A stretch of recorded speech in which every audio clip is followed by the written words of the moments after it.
महर्षि अगस्त्य। महर्षि अगस्त्य की उत्पत्ति के संबंध में अनेकों कथाएं प्रचलित हैं। कुछ के अनुसार तो वे घड़े से उत्पन्न बतलाए जाते हैं, कुछ में पुलस्त की पत्नी हविर्भू के गर्भ से विश्रवा के साथ इनकी उत्पत्ति का वर्णन आता है, और कुछ के अनुसार स्वयंभू मनवंतर में पुलस्त के पुत्र दत्तोली ही अगस्त के नाम से विख्यात हुए। कल्पभेद से ये सभी बातें ठीक उतरती हैं। एक बार जब वृत्रासुर को इंद्र ने मार डाला तो काले नाम के दैत्य आकर समुद्र में छिप गए। वे दिन भर तो पानी के अंदर रहते और रात होने पर जंगलों में रहने वाले ऋषि मुनियों को सताने के लिए बाहर निकल आते।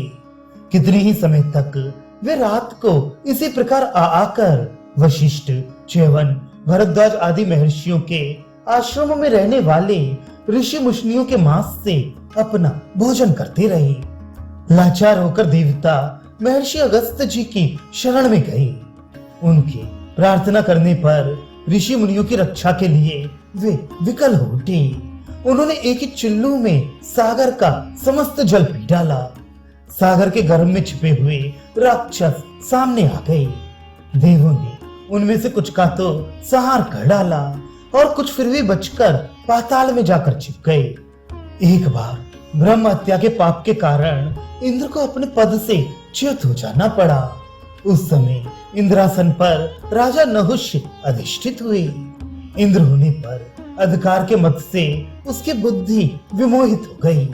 उन्होंने सोचा कि इंद्राणी को अपनी पत्नी बनाए बिना इंद्र का पद अधूरा है।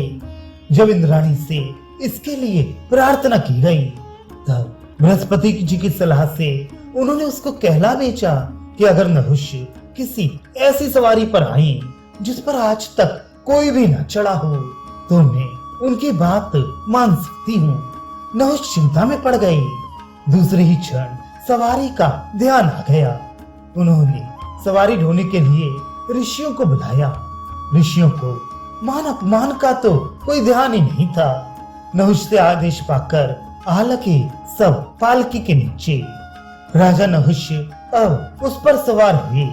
वे इंद्राणी के पास शीघ्र अति शीघ्र पहुंचना चाहते थे, इसलिए उन्होंने एक घोड़ा हाथ में ले रखा था और ऋषियों को सरपह सरपह जल्दी चलो कहकर प्रताड़ित करने लगे।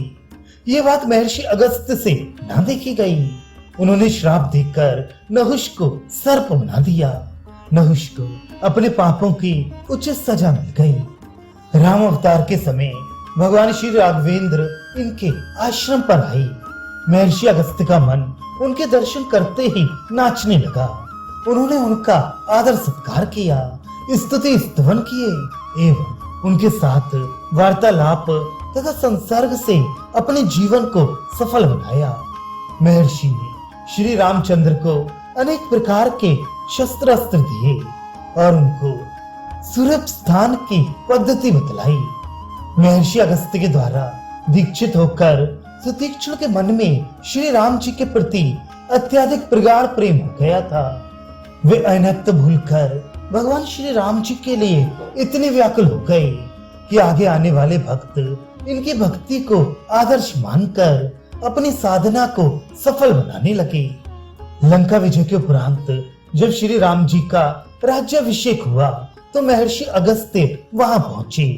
उन्होंने भगवान श्री राम जी को अनेकों प्रकार की कहानियां सुनाई। इनके द्वारा कही गई अधिकांश कथाएं वाल्मीकि रामायण के उत्तरकांड में उपलब्ध हैं। अगस्त्य संहिता नामक एक उपासना ग्रंथ की इन्होंने रचना की है। एक बार अगस्त्य जी के मन में भगवान के दर्शन करने की अभिलाषा पैदा हुई। वे ब्रह्मा जी की आज्ञा से वेंकटेश पर्वत पर जाकर उनके आविर्भाव की प्रतीक्षा करने लगे। उधर भगवान का परम भक्त राजा शंख भी भगवान के दर्शन पाने को उनकी भक्ति में दृढ़ था। श्री हरि ने आकाशवाणी द्वारा उसको भी श्री अगस्त्य के पास वेंकटेश पर्वत पर जाकर दर्शन करने की आज्ञा दी। भगवान का वहां आविर्भाव हुआ। महात्मा शंख और महर्षि अगस्त्य के साथ अनेकों देवताओं और मुनियों को भगवान के चतुर्भुज रूप का दर्शन प्राप्त हुआ। राजा शंख और महर्षि अगस्त्य दोनों को निर्मल भक्ति का वरदान देकर भगवान अंतर्धान हो गए। कई बार विंध्याचल सूर्य के सामने आकर उनके प्रकाश को रोक लेता था, जिससे सूर्य की किरणें संसार में नहीं आ पाती थीं और वहां बराबर अंधकार बना रहता था। देवताओं ने अगस्त्य जी से प्रार्थना की। महर्षि अगस्त्य अपने शिष्य विंध्याचल के पास आए। महर्षि को देखते ही उसने उनके चरणों में साष्टांग प्रणाम किया। उन्होंने उसे उसी प्रकार पड़े रहने का आदेश दे दिया। वह आज पर्यंत उसी प्रकार प्रणत पड़ा है। श्री अगस्त्य जी भगवान की कृपा से सप्त ऋषियों में अपना स्थान प्राप्त कर सके। उनकी तपस्या के तेज से समस्त राक्षस डरते थे। रावण भी उनसे भय खाता था। उनकी भक्ति भगवान को बहुत प्रिय थी।